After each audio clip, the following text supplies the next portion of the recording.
The new incubator seems to be working. I've got eggs hatching.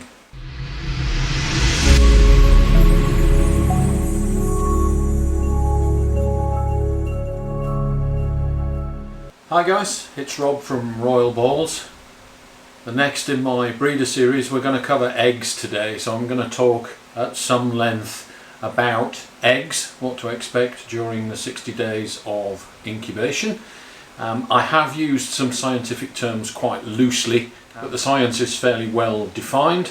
The first of the eggs has pipped, and I am going to cut the rest. This is a new incubator, and I haven't yet generated the confidence that hatching many clutches from the incubator brings, so I'm going to cut this first clutch just to make sure that everything is okay. Let's get into it. Okay, this is day 59 for clutch 1, and I noticed this morning we have a pipper. So here is the clutch card. This is the first clutch of 2021, and this is the pastel clown female that I borrowed from ARP Constrictors, paired to my leopard lemon blast desert ghost. So all of these babies here will be double het, desert ghost, clown. Mum was a clown, Dad was a desert ghost, so these will all be double hets, not possible hets. These will be genuine 100% dyed in the wool double het desert ghost clown. If we have a look at the egg box,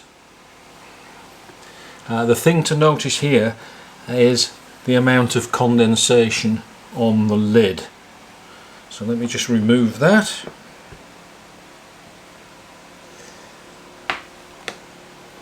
And you can see that the eggs here, we have a pipper. Let me just zoom in so that you can see this guy here. There you go. This guy has actually started to cut his way out of the egg. So we're going to cut the rest.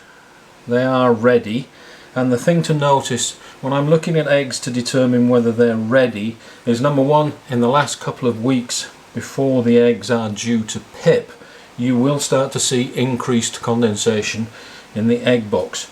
You'll also see that these eggs are quite severely dimpled. Every time that I've gone in to wipe the condensation off the lid, which I've done about 3 times in the last couple of weeks,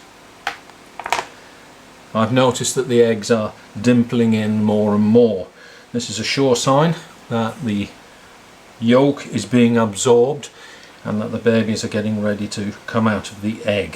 Final confirmation is the pipping of the egg here. So we're going to cut these eggs, but before we do that, what I thought I'd do is just talk a little bit about eggs and what you can expect during that 60 days of incubation.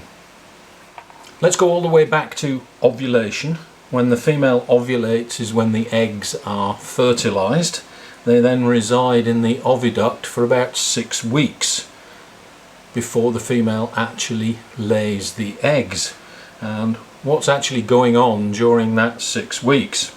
Well, as soon as the eggs are fertilized, cell division starts occurring, and we go from a single cell to a multi-cell to a very complex organism that has already started to divide up the various functions of those cells into what is ultimately going to end up being a snake. The snake develops an umbilical which connects it to the egg yolk inside the egg, which is what's going to provide it with nutrients during the time that it's in incubation. And it develops a blood vein network. When we candle the eggs, that blood vein network has already developed. It's full of red blood, just like our own. It is designed for gaseous exchange and to allow your snake to breathe.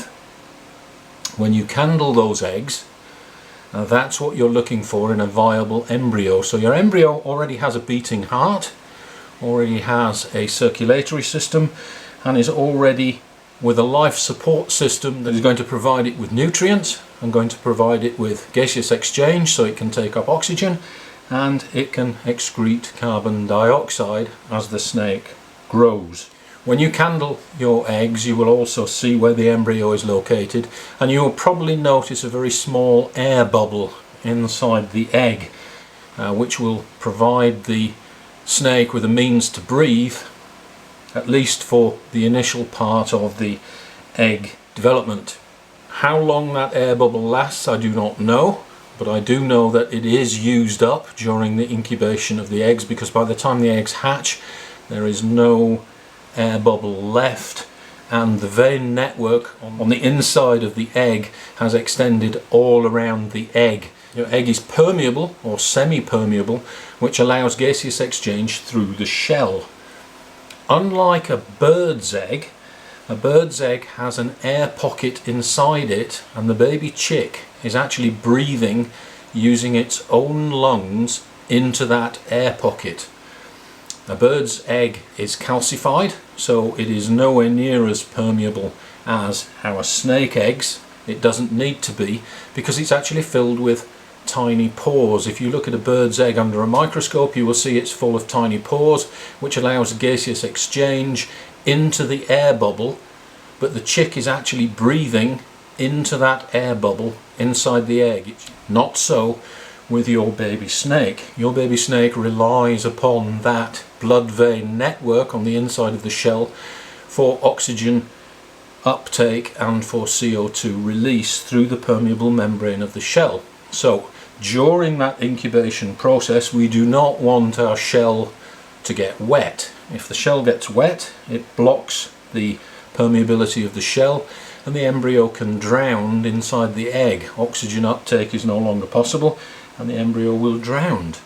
The other thing that we don't want to happen is that our eggs will dry up. Because the egg is actually permeable, if the humidity inside the egg box is not high enough, the eggs will start to dehydrate and your eggs can dry up and die.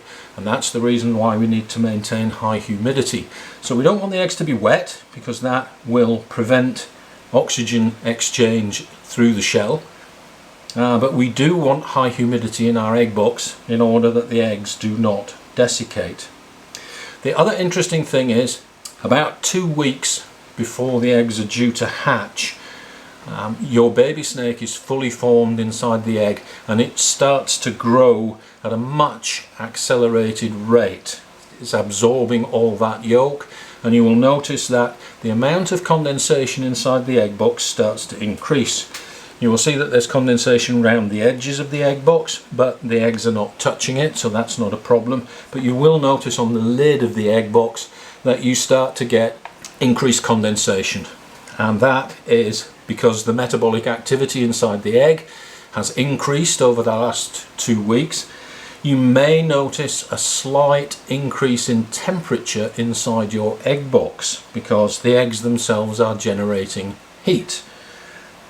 Condensation on the lid also means that gaseous exchange, oxygen and CO2 diffusing through the shell, has also increased dramatically.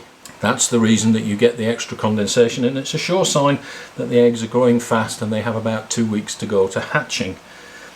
As the yolk is absorbed, the eggs dimple in, but the last thing that the snake will start to do just before it pips is it also absorbs that blood membrane from around the shell. That is also absorbed into the snake's body, so there is nothing left inside the shell. And once that blood vein network has been absorbed, your snake must pip and take its first breath, or it will die in the egg. It will asphyxiate or drown if it doesn't get out. That is very different to a bird's egg, where the bird has been breathing through its own lungs for quite some time in the egg. Your snake actually takes its first breath when it pips from the egg and sticks its head out. That is the first time your snake has inhaled and filled its lungs with air. When you incubate your eggs, the first and most important thing is that you have confidence in your method. Whatever method you've been using, if it works, keep doing it. That is far, far more important than anything that I could share with you today. If you have confidence in your method and it's proven to work, don't change it. For all those of you that are new to the hobby and are perhaps formulating your own ideas, let me dispel a few myths.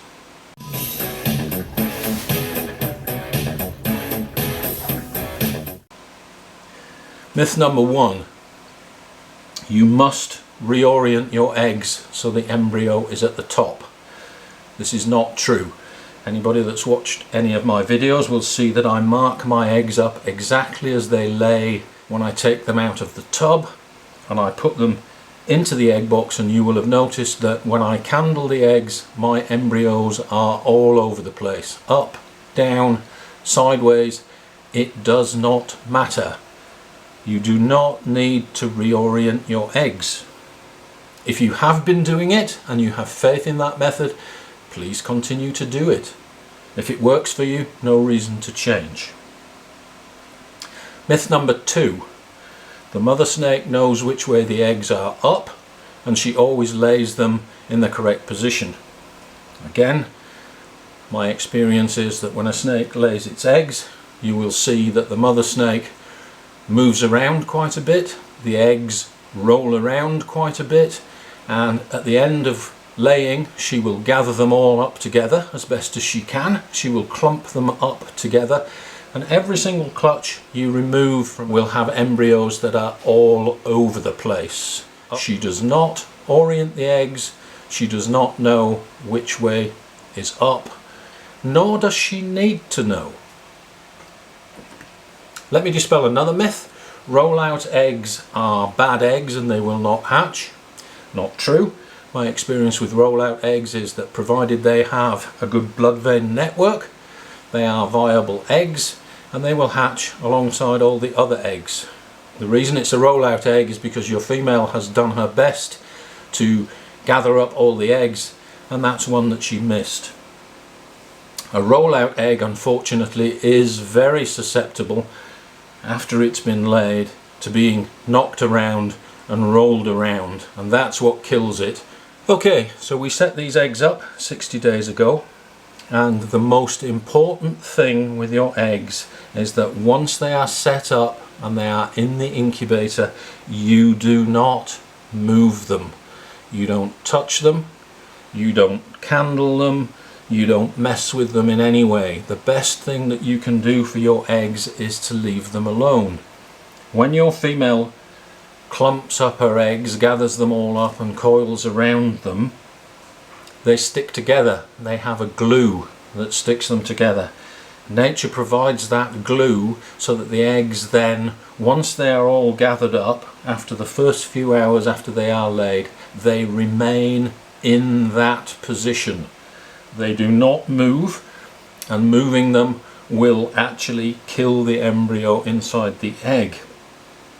Unlike a bird, which must be able to reach the air pocket so it can breathe, and your mother bird will roll the eggs at regular intervals to make sure the embryo does not get stuck, reptile eggs actually require that the eggs do not move, because once that blood vein network inside the shell and the embryo become attached to that shell wall, you do not want them to move. If you move or reorient, you will move the air bubble, you will rupture blood veins, and your eggs will die. So the difference between birds' eggs and reptile eggs is that once they are set up in the incubator, you do not move them.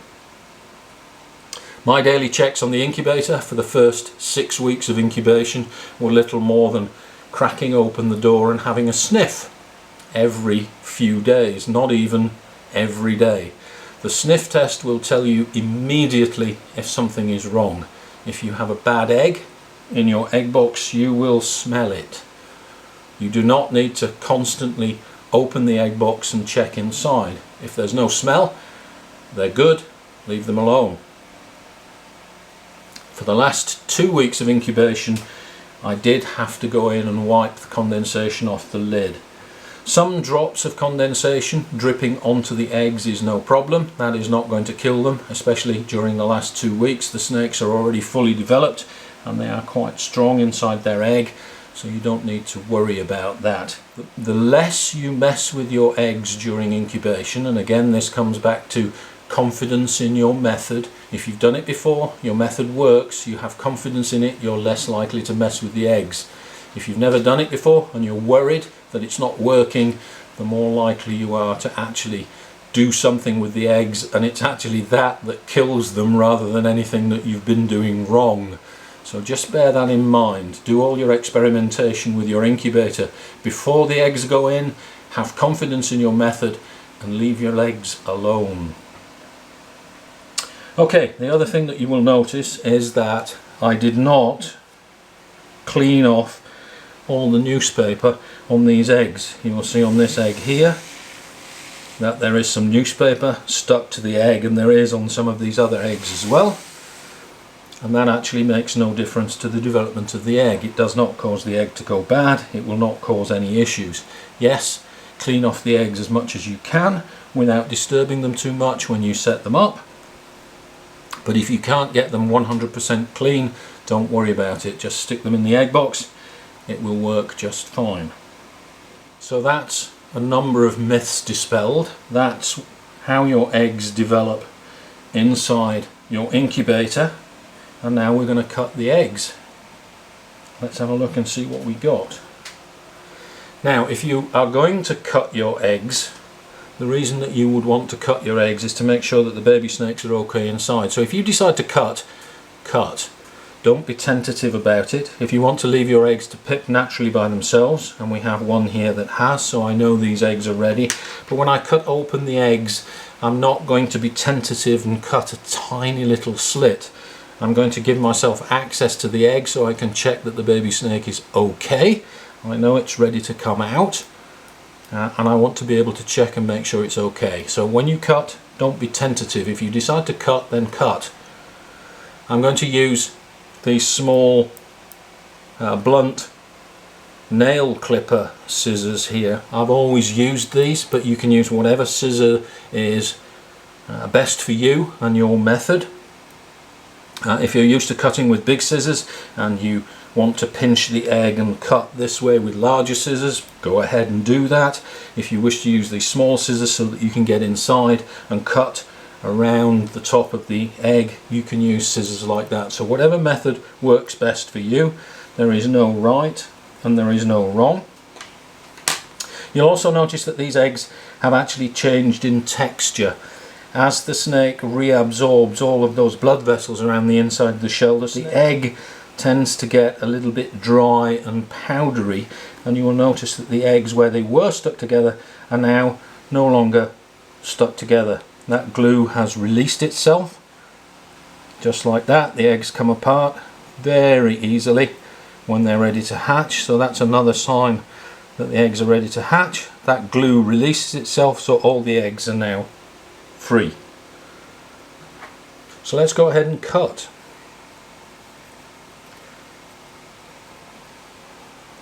I'll remove these little plastic pegs, and again you'll see they've got dirty, but it didn't affect the eggs. The other thing is, if you do get a bad egg during incubation, if your eggs are all stuck together, you can try and remove the bad egg. But if you can't, generally speaking, it does not affect the other eggs and you can just leave it.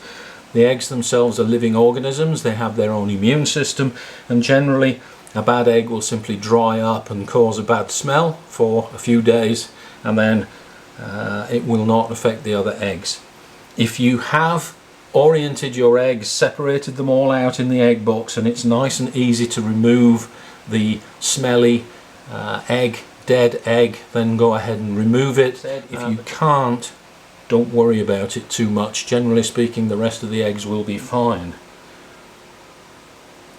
Okay, now the exciting part. Now we've talked so much about eggs and what's going on inside your egg. These eggs are hatching. Let's have a look at the babies. So, pastel clown to leopard lemon blast desert ghost. We're not going to see clowns and we're not going to see desert ghost, but we're going to see combinations of pastel, super pastel, leopard and pinstripe.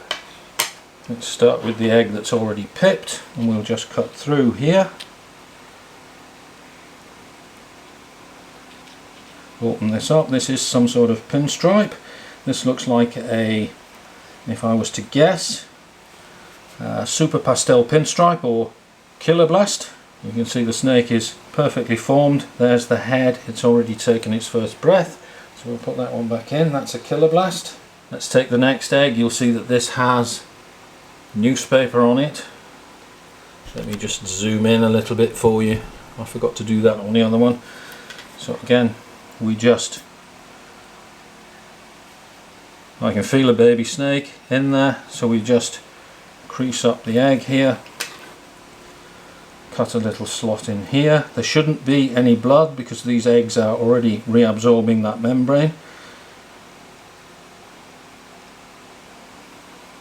Just cut around the edge to open up a slot so we can see what's going on. Let's have a look in there. And that is a leopard pinstripe. There is some blood veins still left around the outside, so the egg that pipped is definitely more advanced than this one, but that snake looks fine in there, so we'll just put that one back. Again, you'll see that this one has newspaper in the bottom. It did not affect the egg. This one's still quite full. Take a snip. There is some blood in these.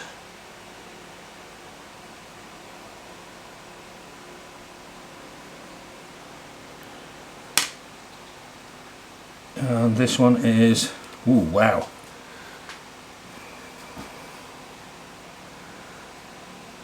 That is pastel or super pastel, and the reason that we've got that brightness in there is because of the het desert ghost. Do the next one.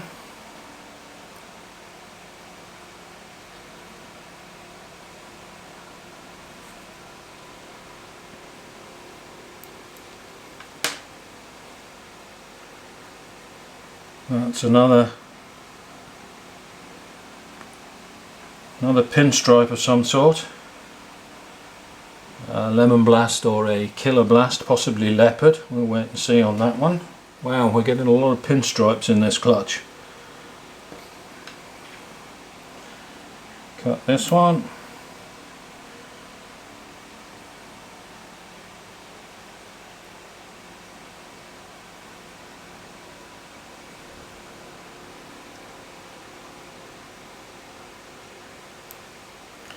Run around the outside of the egg. Ooh, that's a nice. I think we have a pastel leopard. Let me just clean up the mess a little bit. Take the next egg, again with newspaper, didn't affect the development of the egg. There's a nice big baby in there, I can feel it pushing back. Baby's right at the top just here, so we need to be a little bit careful when we cut. Snip there, keep the scissors upright and just cut around.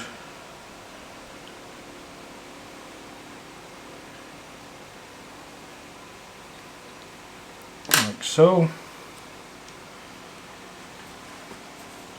That is a pastel, nice and bright.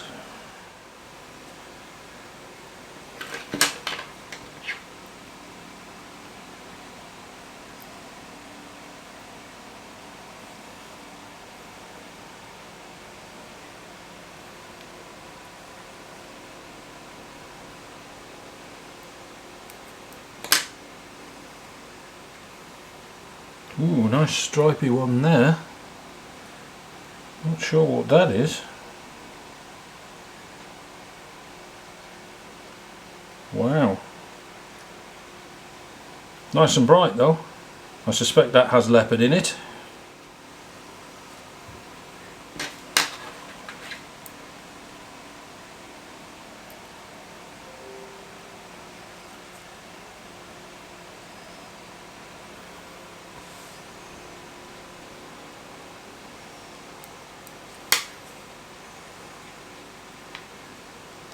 There's another similar looking one. Another pastel.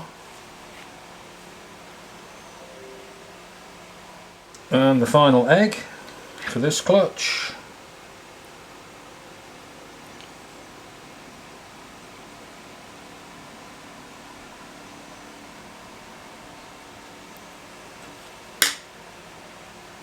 Ooh, this is a nice one.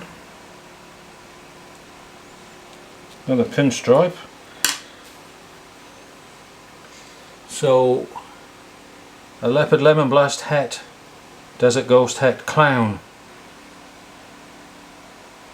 So this is the het version of Dad, leopard lemon blast. So there we go guys, that's 9 healthy babies inside those 9 eggs. Let me just take a picture. There we go. These will now go back in the incubator. Let me just wipe the excess condensation off the lid. Now these snakes will remain inside the egg until they've completely absorbed their yolk sacs and until this blood vein network is also absorbed. You can see the blood vein network here wrapping around the outside of the egg. That's filled with red blood carrying oxygen to the baby snake, and that network all connects also back to the snake through the umbilicus, and that will all be absorbed before the snake is ready to come out. But nothing is wasted. They absorb all the nutrients, and when they come out of the egg they do have an internal yolk sac which is enough to provide them with nutrients until well after their first shed. They should shed within the first 7 to 10 days, and they will start to eat in their own good time after that. Do not be in too much of a hurry to try to feed them, and these guys can last quite a long time on their own internal reserves. Okay, so we've talked quite a bit about what happens in the incubator and some of the interesting things about these baby snakes in their egg. These are double het clown desert ghost. So I'm going to use this clutch when they come out. We'll run through what we've got, and I also have another clutch which is due tomorrow, day 59 tomorrow, so I expect that will also pip.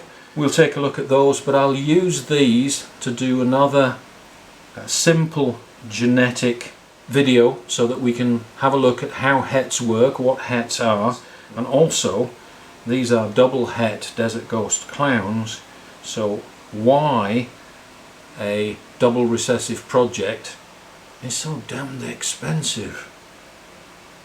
I'll try to keep it simple so that everybody can follow along, but yes, I will do another pipe cleaner video explaining how we get these hets, how hets work, how we use them, what the odds are in future clutches depending upon what we pair these snakes to. I'll run through all of that in another video, so stay tuned for that. So there we go. Unfortunately you can't see very much, but I'll update you when these babies come out of the egg. I've got clutch number 2 as well to look forward to. ARP is also hatching some awesome stuff. He has a double het hypo desert ghost clutch, and he's hatching some awesome clown stuff too.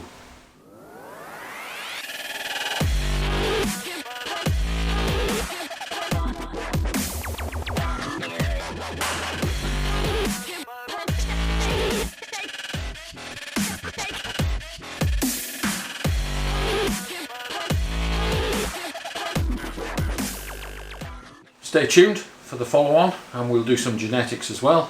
In the meantime, stay safe, don't forget to share, like and subscribe, and we'll see you next time.